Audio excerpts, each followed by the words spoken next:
Greetings, my name is Mohammad Faris bin Abbas. I'm currently pursuing Diploma in Psychology at University of Cyberjaya, and at the time of this recording, I would like to say good evening. This is a video assignment for affective domain related to social and behavioral issue. Before we begin, I would like to extend my apologies for my lack of skill in editing works, which then resulted in this video taken in one take. So there might be a lot of mistake in it, but I hope I am able to convey the information properly and clearly.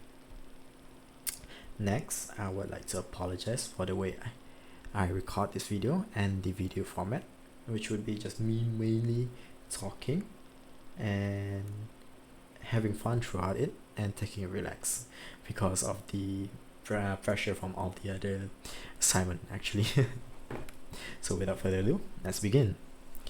The issue that I would like to highlight upon is actually vaping and underage smoking, because I'm a young adult right now, and that is the one of the main issue that I would say that myself and my peers would be facing. So let's identify the issue first. For me, many people, particularly youth, perceive smoking and vaping as cool due to combination of social, psychological, and cultural factors. I would like to give an overview of the factors that contributed to it. First of all, we have social and peer pressure. Teens and young adults may see smoking or vaping as a way to fit in to a certain group or social circle where it's common. Peer pressure usually happens when friends who smoke or vape indirectly encourage them, because that's the only way for them to be accepted for them. Next, we have media culture and representation. I really would like to emphasize on this part because we are living in a modern world. So with how easy it is to have access to internet, even among youth actually, to young teenagers, they are the most susceptible to it. In movies, music videos, or TV shows, they often glamorizes the smoking and vaping by associating them with rebellious, attractive, or confident characters. The way that influencers or celebrities portray them, and also in their daily life themselves, they showcase smoking and vaping as trendy. So being a gullible teenager or youth which idealizes them or are a fan of them, they would also do it in hopes to become them or trying to imitate them at the very least. Next, let's move on to the third point, which would be stress relief and or curiosity. The unbridled curiosity of the youth may lead them to experiment and or the desire to try something new, which can then lead to the initial use, which then give a sensation of relaxation, which then would result to addiction. By then, I would say the denial factor would turn out. So to go over the guilt of being addicted or being told they are addicted, they would use it as a pretext of it being as a stress relief.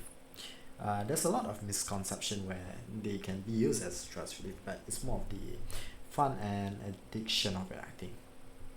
And let's go to the final factor. I would say it would be more focused on vaping actually, not smoking, as there is a lot of misconception and misinformation of it. Many youth view vaping as less harmful than traditional smoking because the marketing spread by the makers of it, leading them to believe that it is actually not a risk-free activity but the minimal harmful to their health is a acceptable downside to be accepted towards society, I suppose. So the modern design of the vaping devices, right? Having LED lights make them appealing and trendy. So with all of that combined, it is really easy to see why um, youth and young teenagers are easily susceptible to it. Now let's go to how it was handled. There was a proposed uh, policy, which would be Generation Endgame, to ban the sale of cigarettes and vape products to individuals that were born after 2007. And as usual, there is tons of public health campaign that is done that is specifically targeting youth about the dangers of smoking and vaping.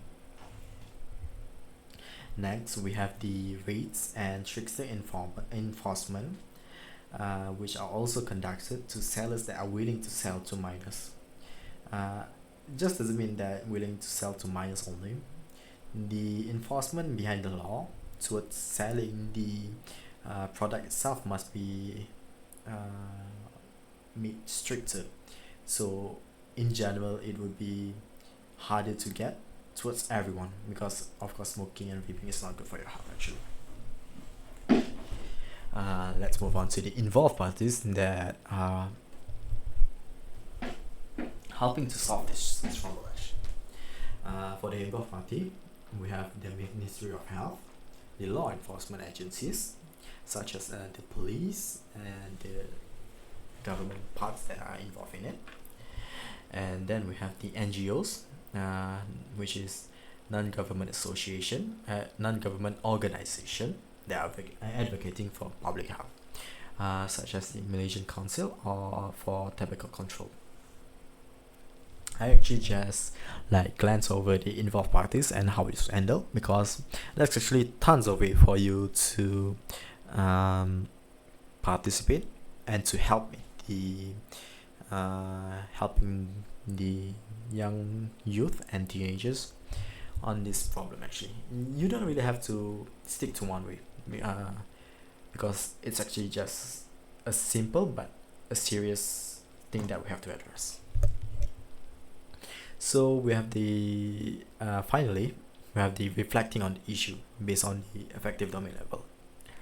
So what I have written for the receiving part is that I acknowledge that vaping and underage smoking are a growing issue in society, particularly among teenagers.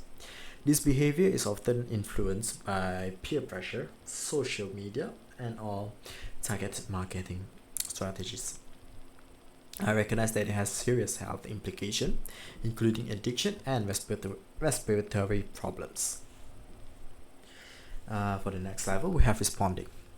I feel concerned about how easily vaping products are accessible to minors despite regulations. It bothers me to see how young people underestimate the long-term consequences of vaping because it is marketed as a safer alternative to smoking. I feel compelled to share this concern with others and participate in discussion or campaigns that raise awareness about this issue. Moving on to the third level, we have valuing. I believe strongly that protecting the health of the younger generation is crucial for the future of society. Educating teenagers about the risks of vaping and smoking should be priority for families, schools, and communities. I value public health initiatives that aim to curb this behavior and think that stricter enforcement of laws to restrict sales to minors is necessary. Now moving on to the fourth level, which is organizing. I am committed to supporting policies like the Generation Endgame proposed by the Ministry of Health. I think it's important to integrate such values into education system by incorporating health education into school curricula. Additionally, I would advocate for creating spaces where teenagers can discuss disperses openly, and 6 guidance. Now for the final one, because I'm already running out of breath trying to do this video and my mouth is going dry, we have characterizing. I see the importance of leading by value, leading by example, and embodying a healthy lifestyle. I strive to influence those around me, especially younger individuals, by emphasizing the value of long-term health over short-term trends. I am determined to support organizations and campaigns that focus on preventing underage vaping and smoking, reflecting my commitment to this cause. And that's it. Thank you for listening in, and I hope the info that I give is acceptable and easy to digest. There might be a lot of mistake, but I have fun on doing this. So that's all. Thank you.